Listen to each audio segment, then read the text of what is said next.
So surely we've got to talk about this. What?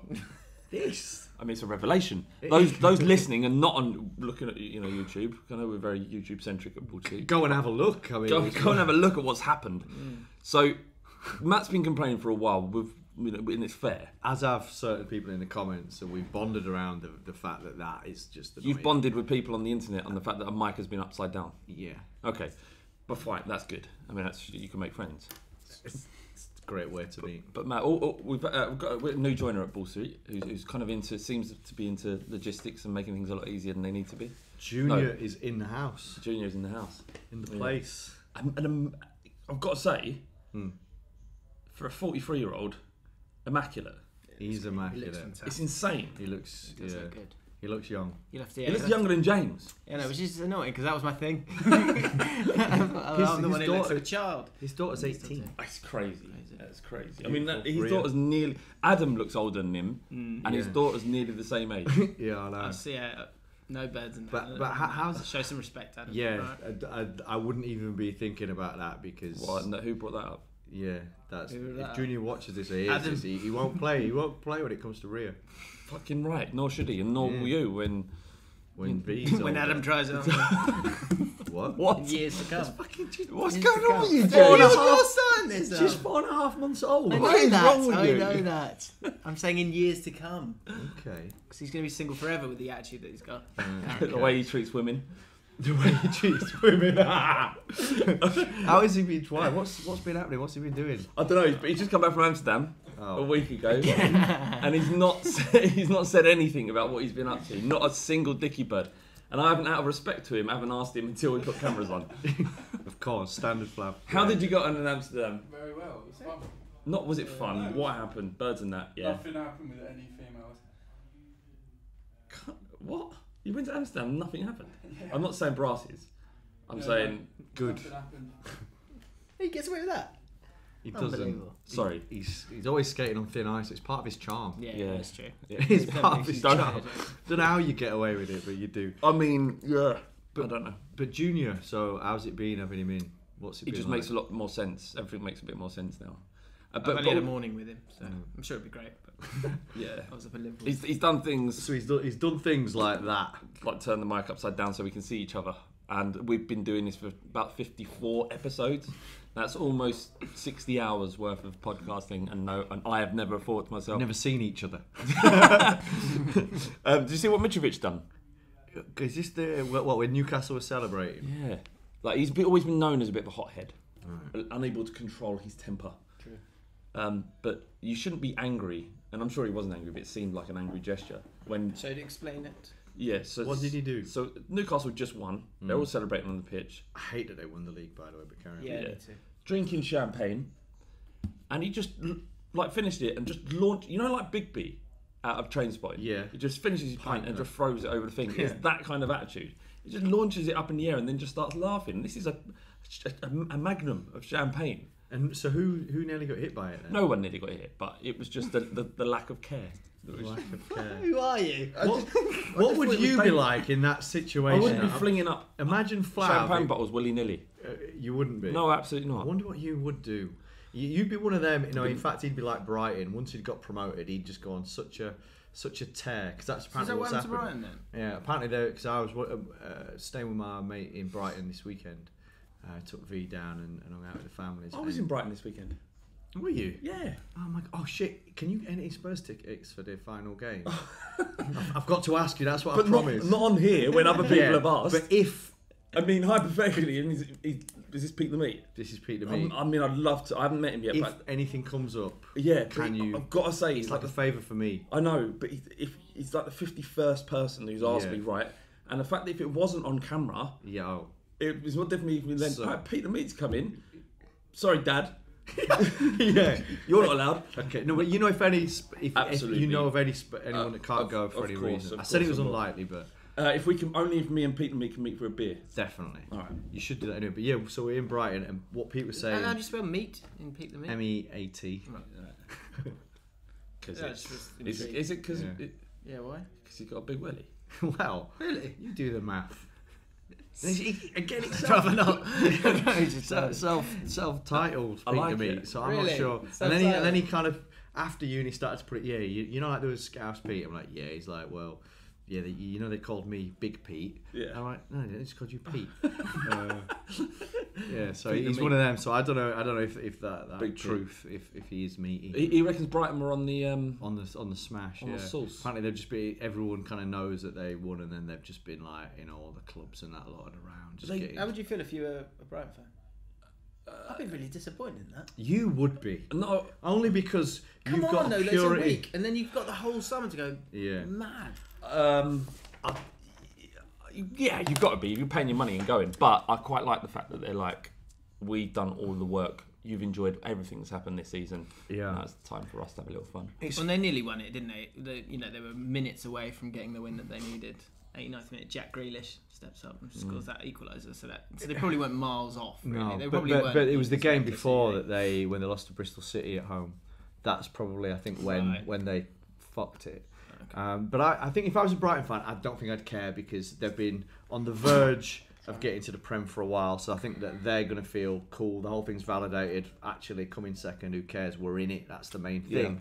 Yeah. But it's something to me about and this sounds a bit boring, but I remember when England first won the Ashes. After that, we hadn't won it for years and years and years. We won was it 2005? 2005, yeah. And we win the Ashes, and basically Flintoff, KP, they just went on like a 40-day bender. Yeah. And I remember at the time thinking, I really like the attitude the attitude that I think is a permanent fixture in winners is that they maybe celebrate for one day and then they get on to preparing for the next thing. And sometimes I think that's what the Australians would do, who dominated the sport for years. So there's those that kind of have their moment in the sun and enjoy it, but celebrate. And then there's those that actually see that this peak is actually, this isn't the peak, this is just actually a level part way up the mountain to actually what we're aiming for, which is to be the undisputed best winners kind of ever. So there's something about that mindset about celebrating that I personally think is a little bit counterinductive to someone that wants long-term sustained success. You would definitely be aiming for that. Yeah. I would definitely be happy with this. Yeah. You would have actually thrown the champagne bottle, but you'd have probably been you'd have knocked someone out and you'd probably be in prison by now. I wouldn't have been like something horrible. I considered what he did to be a little bit horrible. But back to that celebration thing, I would 100% do that. I would like say, well, that looks like fun up there, but it's a lot of work to get to that point. And I could have as much fun right now. Yeah, I get it. I think a lot of people in sport, so Jimmy Bullard, who's a good mate of ours and a good guy, his career, essentially, he managed to get into the England team. And I think for him, that was he didn't say this, but from speaking to him, I've deduced this, that from that moment he got into the England team, that was him, I think, fulfilling his dreams, and that was the end for him. Yeah. And his career sloped off after that. And I think it was hard for him to kind of, like you see some people that become a champion, like a heavyweight champion, and then they kind of, that's it for them. They start to lose that focus. You've said it on the podcast a few times, momentum, and people don't really dive into that. And like Leicester last year, they'd reached the same kind of thing, wasn't it? They'd reached the top. They still had the momentum for the Champions League and the kind of heart for that. But in the league, they were kind of like, well, we've reached the top. This is kind of it. But then there's them people that's like a Frank Lampard, who I don't think maybe had the natural ability of a lot of people, but he's one of those that has worked at his game. And there's the skill, and then there's the application of your attitude, ultimately. Delta Raptors is the polar opposite to that. Had all the skill in the world. Right. And Oh, God. Exact terrible attitude. Yeah. And where is he now? He's at Genoa on loan from Benfica, where he's never played a game. So Speaking of people who kind of got a bit carried away when they've won something. Tarat, when we won the championship, he was like, they're all like in the change room doing that, and it was one of those, the sort of ceiling where there's like panels, like in our office. Yeah. And he was just Tarat was just going smashing them all just up. going mad. And Neil Warnock went mad at him. So I've got this issue with people that win. The teams that win the championship calling themselves champions. You did it. People that win the championship. You're not champions. You've won promotion. Two different things. There can only be one champion in all of the what sport? No, in the league. So the top tier, Chelsea are champions, right? Newcastle won promotion. If you want to be called champions, you've got to be the best. Champions of that league. Nah, I'm not having it. Not for me.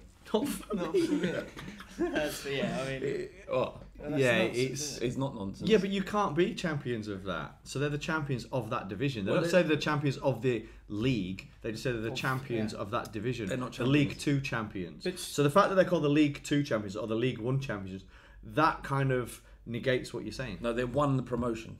They're not champions. No, they're champions of League 2 No, they're and not. they won promotion. So say No. you won the league, you'd be.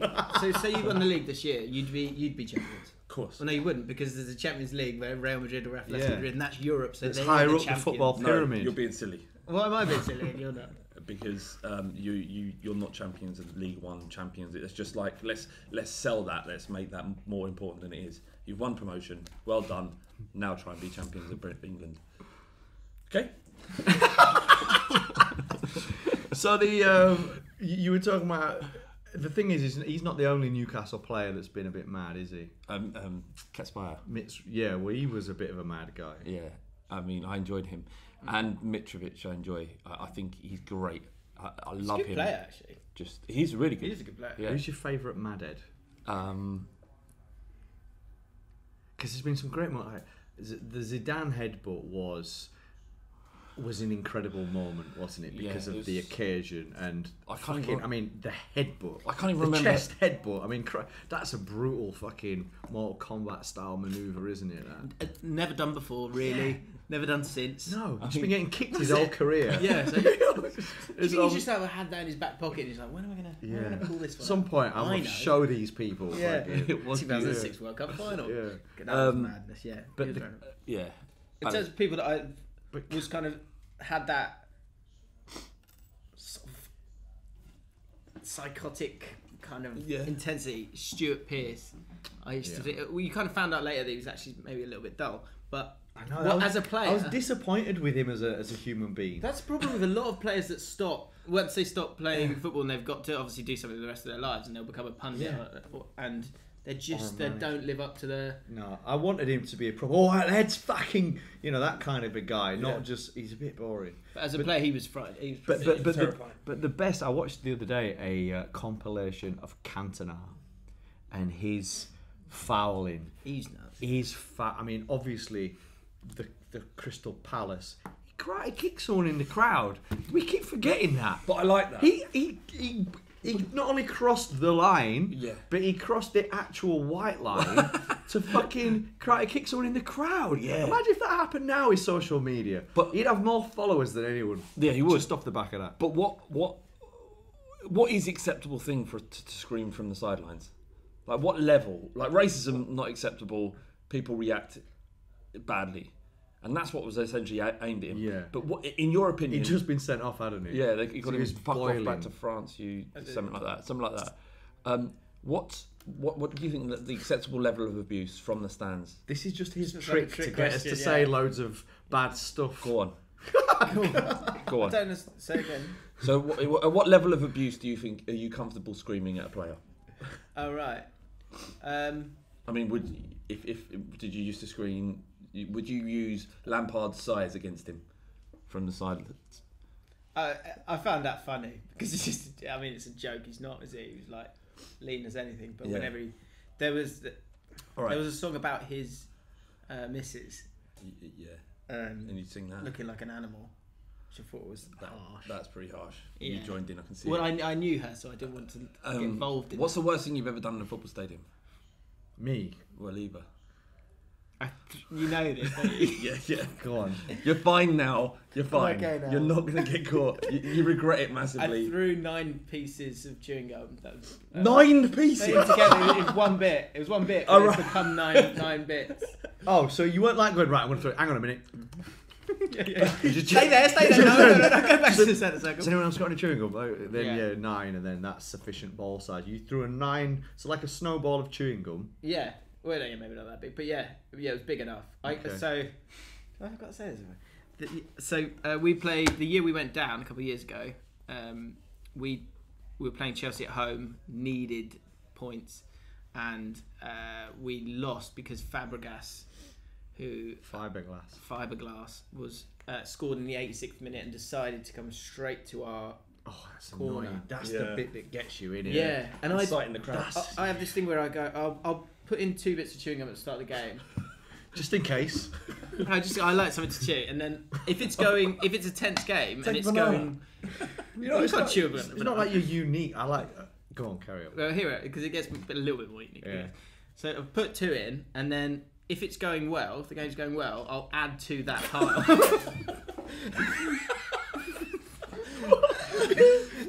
Sorry. I'll add to that. Okay.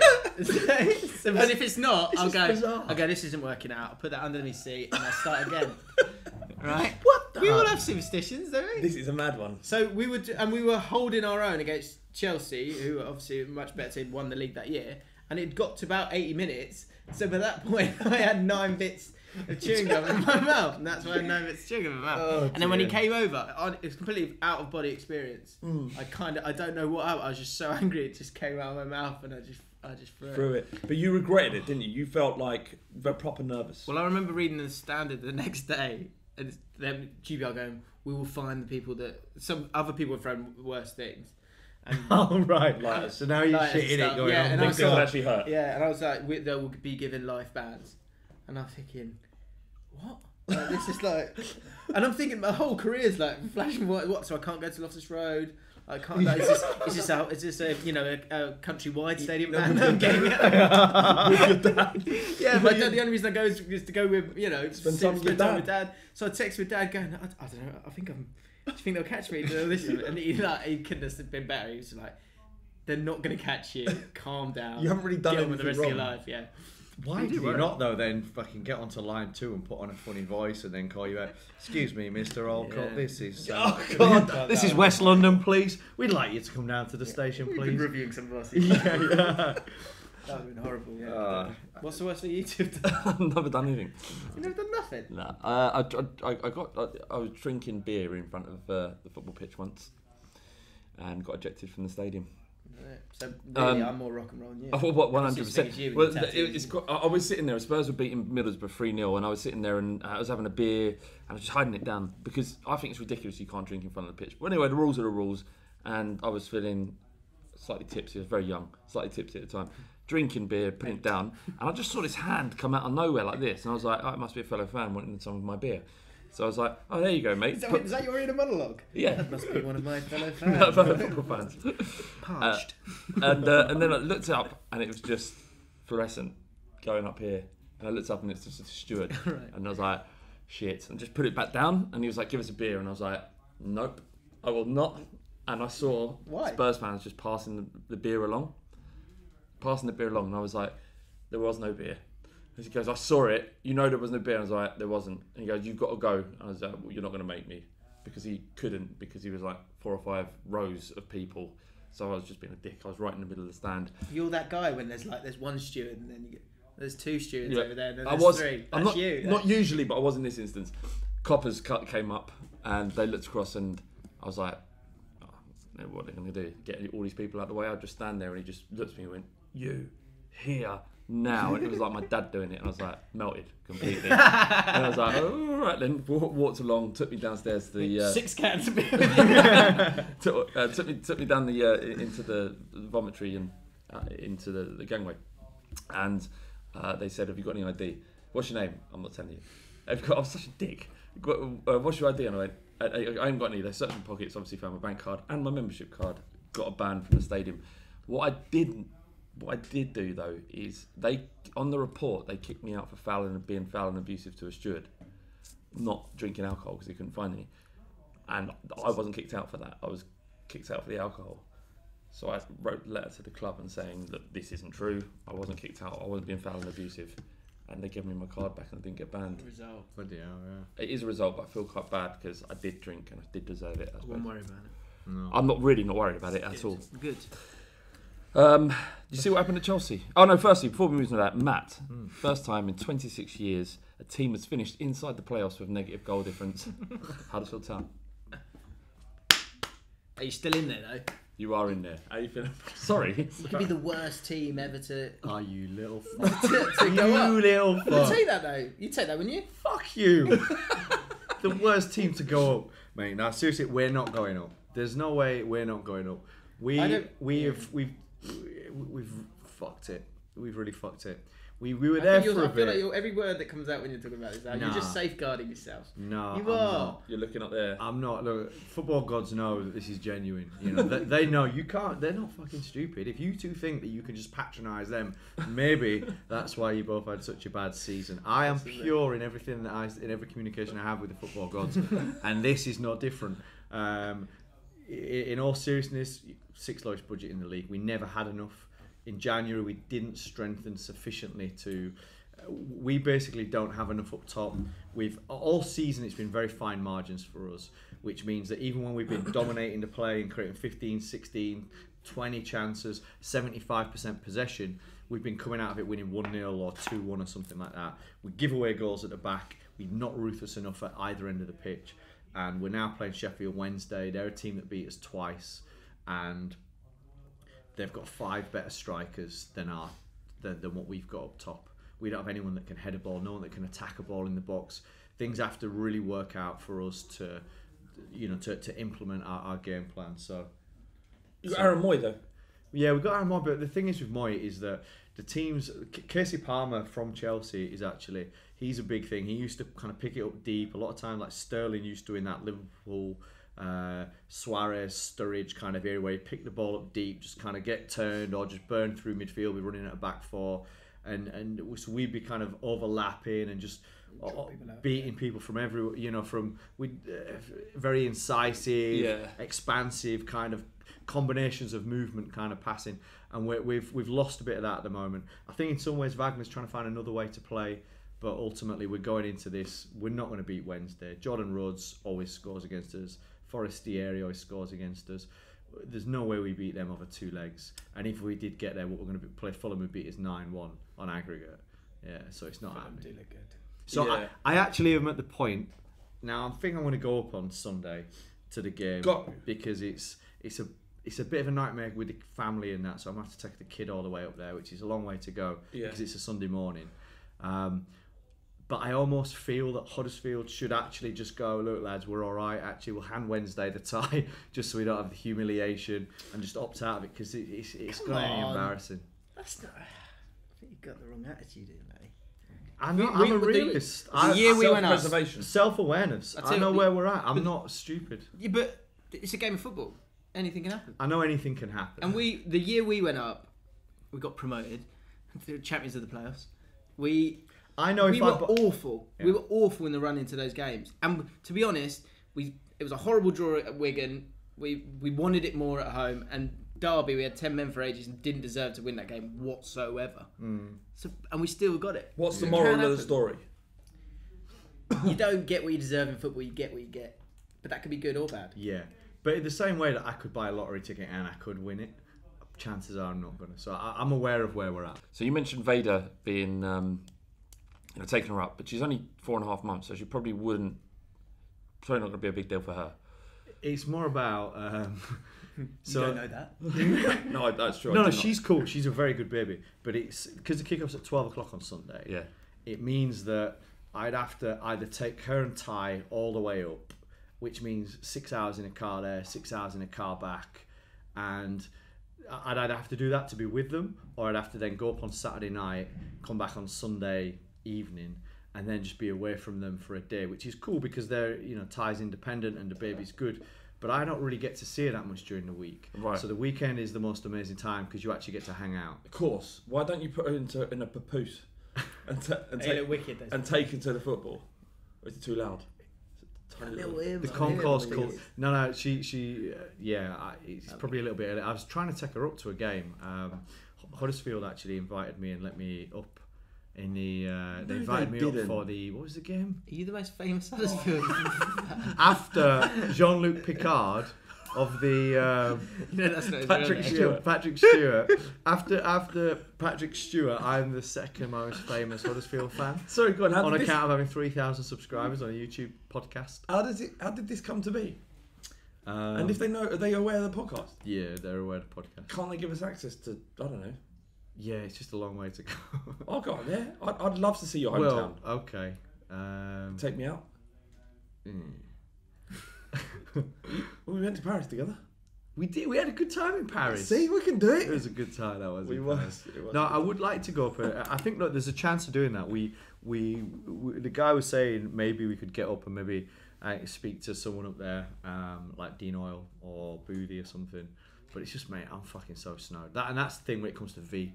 Like, often I don't even see her in a day. Miss bath time, I'm getting in late. I work essentially all the time, so you don't get enough time with the nipper. Really. Of course. All right. Fair enough. Yeah. All right. Don't take her. Just don't go bother. to the final. That's the final. It's in London. Yeah, we won't be in the final.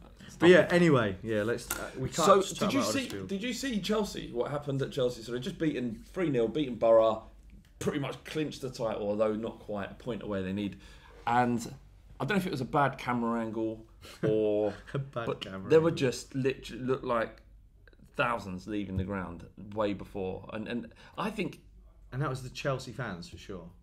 Yeah. It was the Chelsea fans, and I mean, even at the semi-final, the Spurs fans obviously we went 4-2 down. You know, you kind of more or less you're going to leave. There was that clip, wasn't there? That some guys like turns after the match, go and turns to his manager. Should we get off? Should we go? Yeah, because you're 4-2, and then but there was as many Chelsea fans walking down Wembley Way and I don't know if I guess what is the question is why in this where you're just about to win the league, right? Why would so many fans want to leave when these are the moments of celebration? These are the moments of where you can relax. You've finally done it.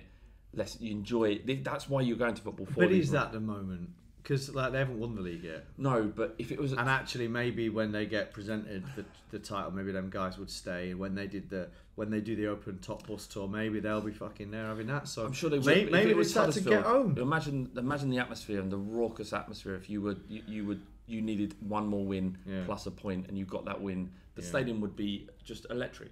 White Hart Lane would be. Yeah. Loftus Road would be. But that's because we're not used to winning, isn't it? Like is that what it is? Well, they've won loads. I probably do think that they're a little bit kind of like these top clubs. They expect to win it, don't they? Arsenal, like crying out, like okay, I think that, for example, I don't make this about Wenger out, but I think that Wenger's time's up. He's an old guy. The world's moved on. He needs to, there needs to be some new thinking, and I actually think that probably should have been done a bit ago. But when you look at when fans are complaining more about the fact that they've not won anything. When they've won the FA Cup, they've been in the Champions. Like I look at Arsenal and think that 95% of clubs in the world would take that. So why do they feel entitled? And United fans kind of a little bit similar. They feel entitled to win, don't they?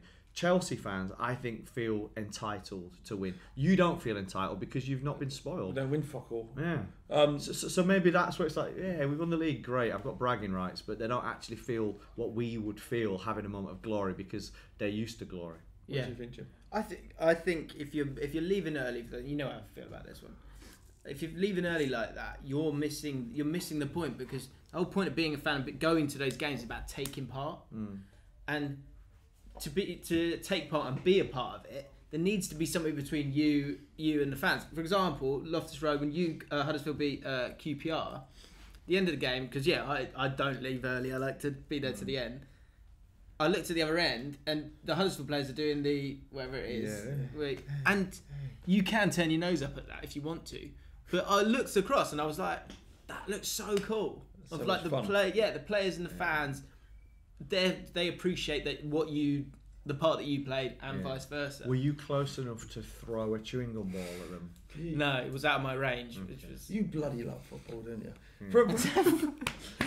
From another perspective, you're even in defeat. You're looking at the celebrations of other fans and not thinking wankers. You're thinking that looks bloody fun. It's not even a loving football. It's like I like fucking feeling alive, and like that's what you're missing if you leave early when you've just won a game that's going to get you there. And I think it's more intense straight after a game than it is when you get given the trophy, and that's a problem that a lot of fans, I think, focus themselves on the bragging rights over someone else instead of the actual moments themselves.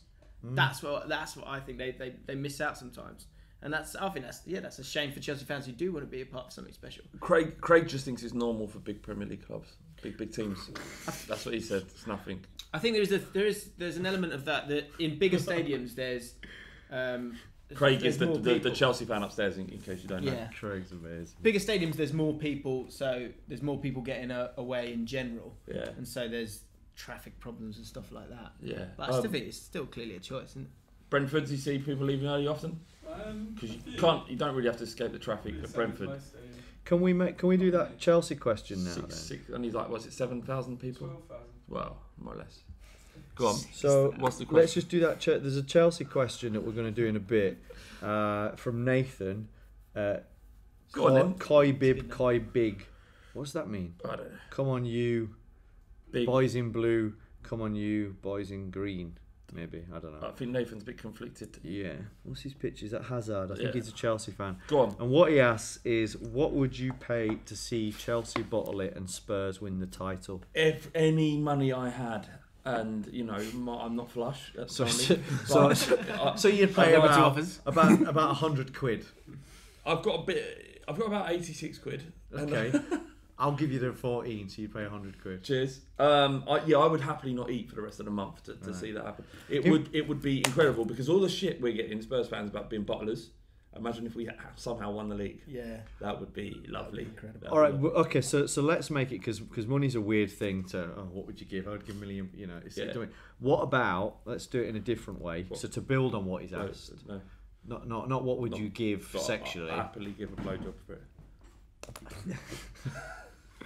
you don't even know who to yet. Yeah. It's just a mouth.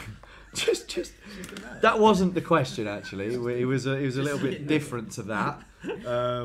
It was more based on what would you give Jesus, what would you would you take relegation the season afterwards and not be able to get back into the Premier League for say 10 seasons? Yes, I would. 100%. Right. What about to go? You've said no to that question in the past. I'm saying yes to it now because we've got no chance of winning. Like, to turn this around now, seeing Chelsea's broken hearts, all the Arsenal fans calling us butlers, to have all of that over them forever, we could be relegated through all of the divisions. I'll always have that. Yeah. Okay, interesting. Hopefully that answers your question, Nathan, in a different way. Yeah, absolutely. Should we bin the English managers? Just to finally say though on that Spurs thing, I don't think you bottle it. I don't think that's fair. No. It's like it feels like you're getting closer, and is Pochettino going to stay? I think some of these players will stay. I wouldn't swap your squad with. So if I was Liverpool, I'd want to swap squads with you. If I was United, I'd want to swap squads with you. I think if I was Arsenal, I'd want to swap squads with you. If you took the manager along with them, yeah. Definitely. Yeah, I think a lot of teams would swap that. And I also think that teams have to learn how to win, and sometimes you learn how to win by getting close to it. The terms of 100%. Hopefully that you're right. I think the term bottling is obviously it's lazy. Because the people that are using it are fans who are trying to get one over on other fans. Yeah, they're not interested in facts or interested in logic or reason. They just want to see you react. Yeah, and the minute you do, they've won. Yeah, which is why I don't react. But there are some Spurs fans losing their shit, and it is quite funny. Yeah, that's the thing, isn't it? Yeah. So I mean, the key thing is you can't bottle something that you're in control of. Don't bite. I'm not biting. I'm just saying that the problem with the argument actually doesn't matter. You're right. You're absolutely right. We had a great question from Kristen Hennig, who's a big fan. I love Kristen Hennig. I love so him. much. I've only put it in there because Kristen, your questions weren't all that, to be honest. But I just wanted to talk. Is he not on next week? He's coming on the pod. Is he, Kristen? Your question's lovely. A really good question. Honestly, I love listening. I don't even like listening to people talk about football that much. I love listening to Kristen talk about football. Yeah, lovely way about it. He's good footballer as well. Is he coming on next week? Yeah, good footballer. Great touch, great feet. Great touch. Great passing.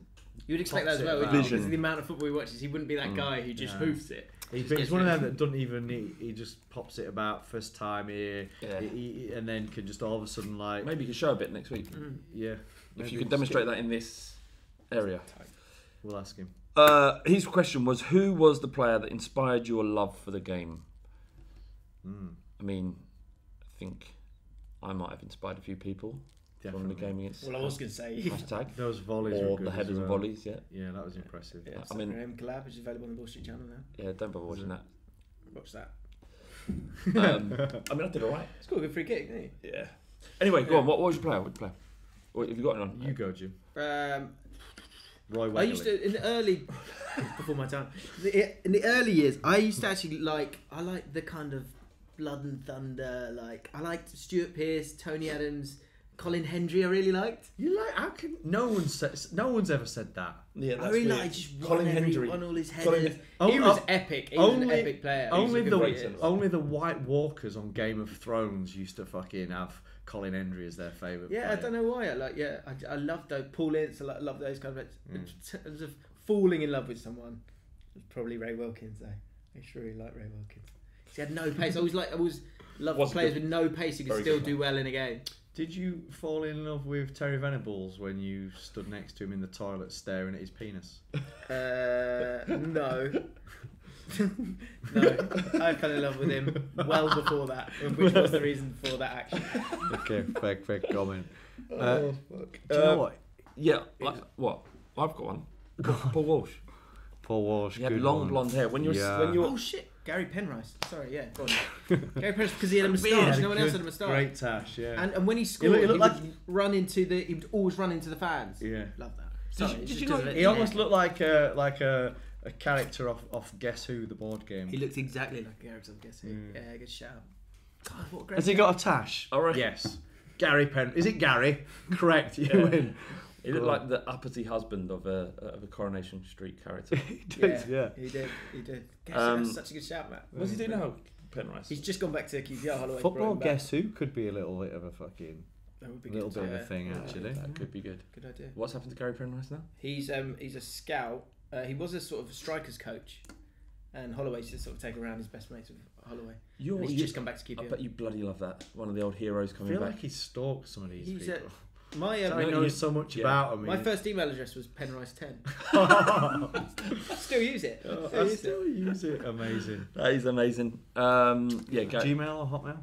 Hotmail, that. It would have been Hotmail, yeah. Hotmail, I knew that from that era. It's got to be, hasn't it? Yeah. So what was your first email address? That'd be good. Yeah, let people in the comments. Yeah. Did you have a funny first? Do you know what? In the early days of the internet, me and my mate, so I had like fucking chopsticks at Yahoo, because me and my mate, in the early days of the internet, I'm talking dial-up, get a fucking DVD, CD-ROM or whatever it is from fucking Dixon's, put it in, download it, and like horrible experience. Yeah. And it was kind of like you were just running free in this open land. So they were just going, all right, okay, we used to go onto these chat rooms together, pretend we didn't know each other. Yeah. Just leave it for a minute. Sorry. But basically, this is what we did. So he used to go on. He used to be Voodoo Sid, right? That was his name, and I was Chopsticks. I don't know where these names came from. We used to go on. We used to pretend we didn't know each other, and then start to pick people apart, like Velociraptors off Jurassic Park, and start to bully people, like accuse them of bad things and that lot. I know, but that's just what we fucking did. I'm just being honest. No, in the early days, it's not awful. It's early days, normal. Pretty bad, isn't it? Normal on the internet. I did the exact same thing with my mate, Paul Montgomery. His name was. Exact same thing. And we used to play poker, and we would Collusion. Yeah, I mean, as I'm saying this out loud, it's probably. I wish I hadn't. But we just used to collude, troll a little bit. Right. But equally, I won't talk about that. But I will on Matwell when some of the video happens, because at that point in time, I was actually working at post office counters, and I took them an idea that essentially said, you have to go into fucking Dixon's to buy this CD-ROM. We send out Royal Mail people to every single house, and the rest of the people come into the post office. Why don't we create one of these things? We can corner the internet, and also people don't trust fucking FreeServe or AOL or CompuServe or some of these titles, but they would trust fucking Post Office and Royal Mail. So actually we can probably corner the whole email market right now by getting people coming through our ISP. Seems like a great idea, doesn't it? Yeah. And obviously I handed that to my boss as a one-pager, first job out of university, and they just go, yeah, okay, thanks, Matt, I'll work on that. And probably sat there going, what's he talking about? Maybe so for I people could have who been Bill love Gates. film. Yeah. They became That's fascinating. I know, and but they didn't do anything. They didn't do anything. No. And what's happened to them now? Yeah, I think that they missed that trick. They're in trouble. They're probably still going, how do we beat this email thing? Yeah. You know what I mean? What's Netscape? But yeah. Okay. But I'll talk about that kind of thing on my channel when that's happening. Junior's going to help with that. But we're getting away from it. Kenny Dalglish was, for me, I remember getting a kit as a kid, and it had his number on it, and they were on the telly. and Dalglish was just a fucking legend. So it was Dalglish and Rush that played for Liverpool, and it was in the days when there weren't that many teams on TV, so it was kind of, that was the big match. And obviously I loved football, so I wanted to see football on the telly, and Kenny Dalglish was my guy. But then it went on.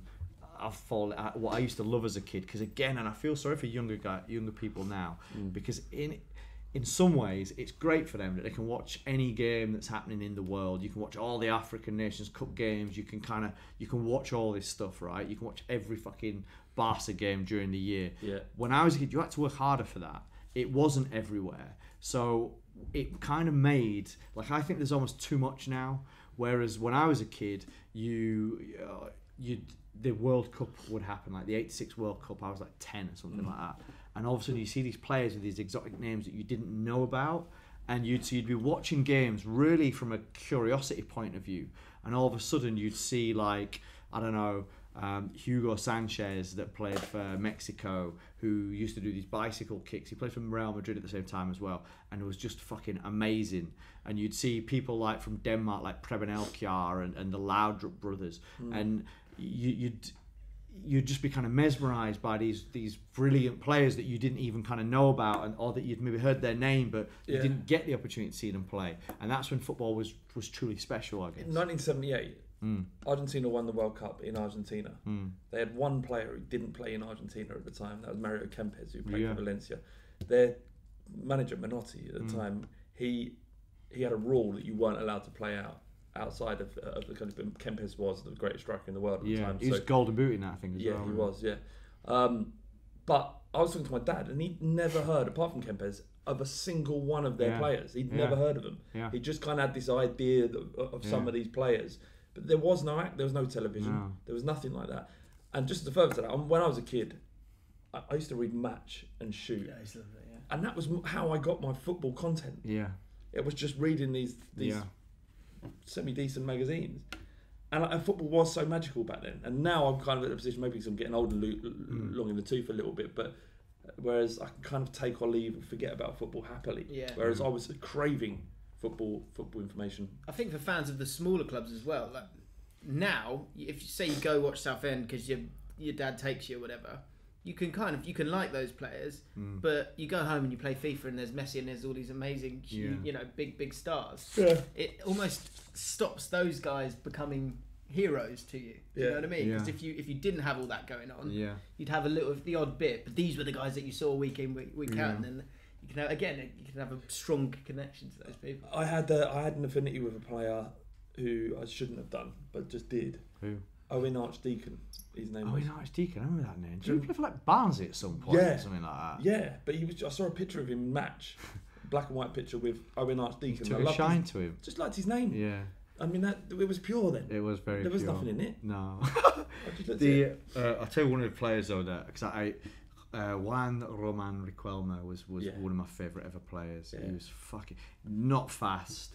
Played a little bit like Zidane in a way, but used to just kind of little nutmegs for fun and just those range of passing and just an amazing footballer. Because football kind of got lately where it's about pace and it's about power and tactics. And I used to love these guys that didn't need that pace. Maverick. They just had the vision, they just had the timing, they just had the skill to just kind of move defenders without even pushing it around them, just by the way that they moved their body. Zidane was like that too. There's players actually that they kind of made, they make football an art form.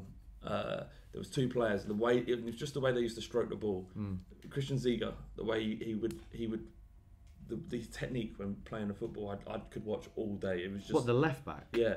Right. And so he claims he wasn't actually ever a left back. He just got put there and then that was the end of it. I was reading an article on him actually. What does he consider himself? He said I was centre midfielder. Just I got put left wing at Bayern Munich or something like that, and then that was it. And it was really annoying for him. That was hilarious. And in the Euro '96 final, he played centre midfield. By the way, why can left-footed players just connect better than right-footed? Same with cricket, isn't it? Left, it's just such a. But the thing is even for me, right? So I play football, and I do two-footed. I can hit corners with both feet, and no problem. But even like when I do it, and even if I play football left-handed, it's just kind of. it's more. Football left-handed. Sorry, cricket left-handed. Right, yeah, I was with. It's even more. It's just a fucking better motion. It's weird. What's your ambidextrous? No, I'm not ambidextrous, but I always recognise the value of being able to do both. So I would never. I'm not, these people that would run around and try and play with the outside of the foot, or would try and hit with their right foot when it's their left foot. Right. I'm very comfortable at doing that. So I don't make me ambidextrous, but and with cricket, you just kind of like it's awkward, but you kind of just get. Once you do it a little bit, you can get into it. So you would play and occasionally play cricket, and you would switch stance. Yeah, not playing professional cricket, I wouldn't. Organised cricket. But when you're mucking about. But when I'm mucking around, I can do it, and I can strike it. It's just a pure motion, and like playing football left-footed as well. If I was to sit there and do a free kick, I reckon I'd hit a better get a better whip on a ball almost with my left foot than my right foot. I don't know why. You mean, yeah. I can't even get it off the floor with my left foot. But you're right, those players, and it'd be so sad if those players didn't exist anymore. Like, I was saying very well because obviously he shouldn't be in this pantheon, but very well, like Pirlo, Xavi, Scholes, players who didn't have that much pace but just seemed to slow the game down. Yeah. Like it'd be really, Raquel, mate, it'd be really sad if those guys just didn't. There wasn't a place for them anymore. Pirlo. Hopefully there will be. Fucking love Pirlo. Yeah. While we're on favourite things, in line with our 50k giveaway, because Bull Street has our main YouTube account has reached 50,000. So we kind of to celebrate that. What do we do, Jim? So yeah, we're giving away a classic kit or a classic football shirt of your choice, courtesy of Classic Football Shirt. So there's a up to the video value of £100. Up to the value of £100. Yeah. So we've got a video called the 5 most iconic kits that me and Flav did. There is a story about Flav, to be honest, that you need to watch and find out about. Oh my god, yeah. Oh, you watched it. But more importantly, go to that video, subscribe to... What, that's the... Yeah, I showed you the go to that video... Let me just do this bit out. It's out there. If we don't bring attention to it, so people stumble across it, I'm fine. He still loves you regardless. Okay. So subscribe to Bull Street and like that video and comment on that video with the kit that you'd like to win. And you might be able to win it. We're going to pick one at random in about 2 weeks' time. That'll be revealed on Talking Balls on your Oh, is it? Yeah. Okay, good. That'll be exciting. Is that on Thursday? Not this Thursday. No, there's a date. There's a date that's in the description. Okay. Feel free to check that out. Good. So yeah, do it. Go and do it now. What's your favourite ever kit, Matt? Got any? I quite like the France 80. Was it 84, 82? Was it blue? Yeah, with like the red and the kind of white. There's the Platini. Yeah. What was it the one where they won? Was it 84? They won Yeah. I quite like that. That France kit was a good one. It's funny what success always does for a kit, and it's like because that one in '84 where they fell out, they didn't get out of qualifying groups. That kit. Who? No one remembers. Right. The greatest kits if there isn't a successful team. Yeah. Hang on, England had a good one actually, which had that red with the blue. Keegan, I think. Keegan was. Was that the 82 Trevor Francis World Cup? Well. Yeah, was that 82 World Cup? That was 82. Yeah. Yeah, that was a good kit. That was a nice kit. It's weird because in the England kit I mentioned on the show, but the button-up polo England. 86. No, this was just 4 years ago, I think. Actually, there's a kit. The blue 1986 World Cup kit. My England, my the nan light got blue a car one. boot and bought for me, and I used to wear it all the time. Yeah, it was that a was wicked that kit. was a decent. So kit. few people had it. It was kind of quite a bit out of left field at the time as well. Yeah, sky blue. That was nice. I used to Dutch kits as well. I kind of quite like an orange, like the Cruyff. Yeah, the 88 one is an iconic kit, and the Cruyff, like what 74 or something like that. Rob Asian asked that question, so thank you, Rob. You're so right. It goes hand in hand with. If you're not a successful team, then the kit does not get remembered. Yeah, it's a shame. But then there's another kit next year, so yeah, it'll be fine. Maybe that one will be it. Yeah. We've got a good question here. It's created some debate and laughter in the office. Wanyama Sin Pajamas. He said, "Who's the most plastic fan at Bull Street?" Who responded to this? Was it you, Ad? Craig, or maybe Sam Peoples? Was that you, Ad? Yeah. Craig or Sam? Okay. Why? No, I'm joking. It's definitely Craig. Craig, the Chelsea fan. Yeah. What is a plastic fan to you lot? That's a great question. Someone that's only in it for the glory. I put Robbie. Yeah, Craig then. I put Robbie. Oh yeah, you did. You wrote Robbie as well. I wrote Robbie. I think just doesn't put the effort in, does he? No. Does he go? Does he really go? Not committed.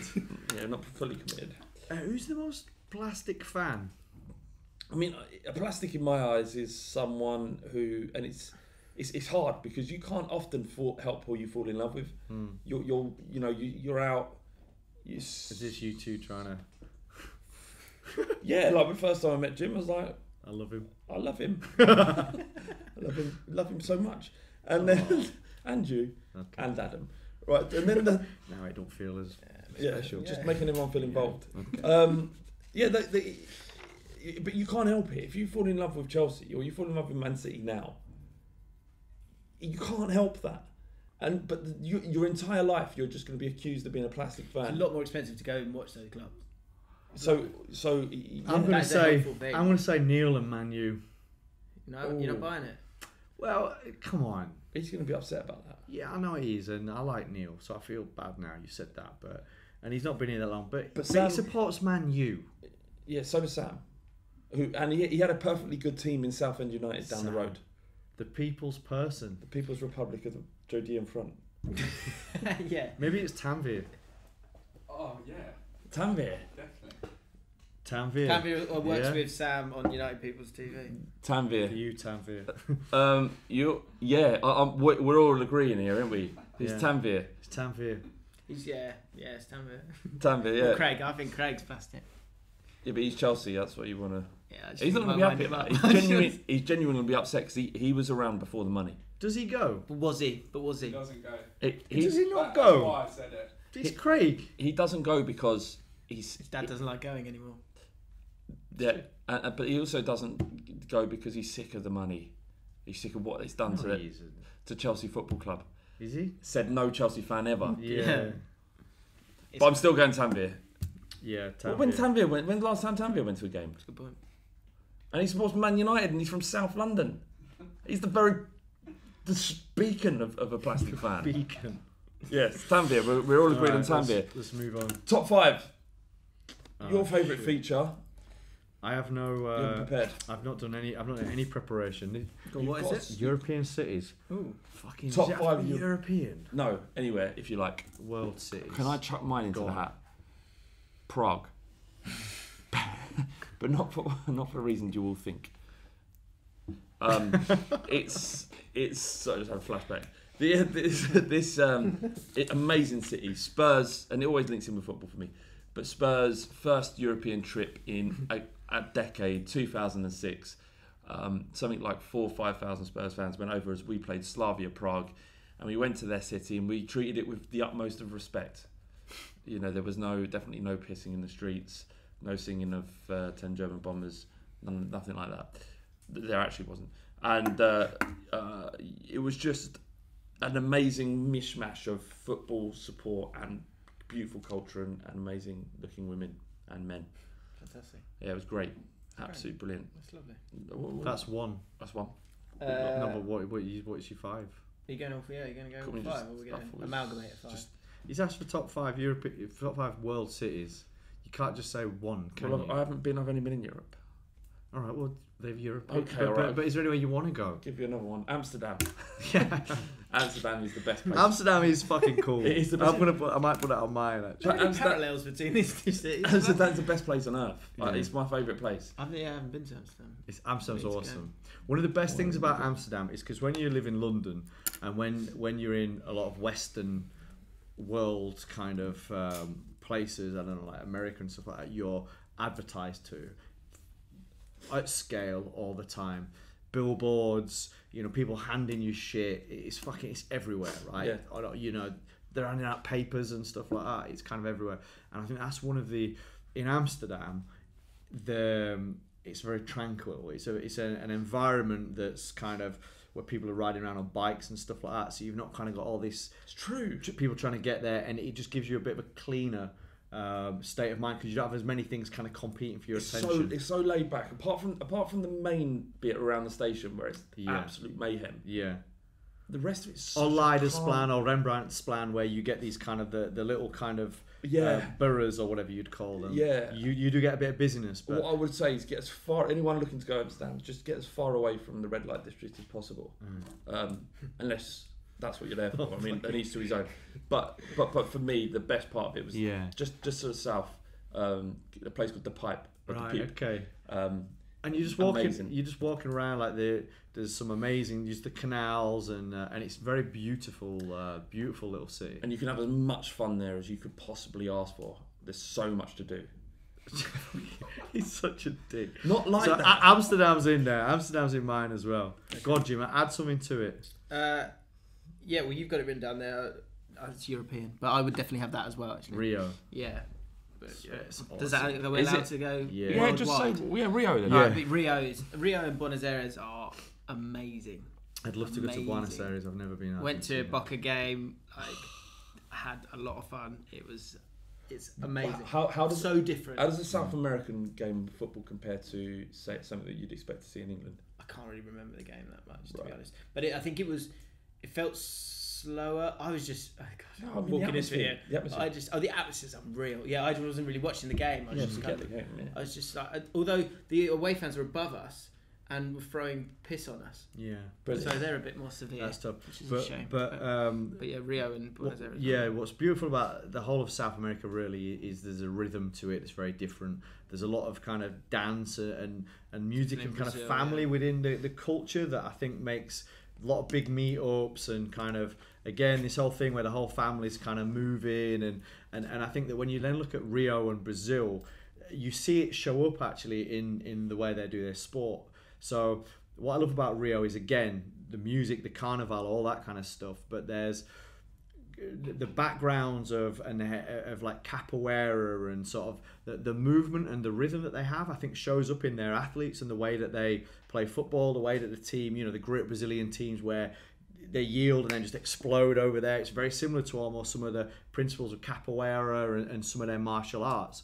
And I think that the city's incredible. It's frightening in places. But it's hot and it's beautiful and it's an incredible place. But all that stuff that we kind of don't have, that makes it very difficult and so it's an electric experience even when you're just walking around. So I'm desperate to go to South America, and I was talking about it with my missus, and we were talking. You can't leave us though. You can have a holiday in the summer, but you can't leave us. So there's no travelling. Just tell her. Thing could work. No, I'm not going to go travelling. Good. As long as that's clear. That's clear. I'm clear about that. Good. Right, okay. You can have a holiday. A couple of weeks? Yeah. All right, fine. Well, one. 10 days in South... 10 days is pushing it. One, all right. 1 week. 1 week. 1 week in South America. Get a few weeks out. That'd be an amazing trip. And where should I go? Am I talking Colombia? Or am I talking Peru? See, Peru's awesome.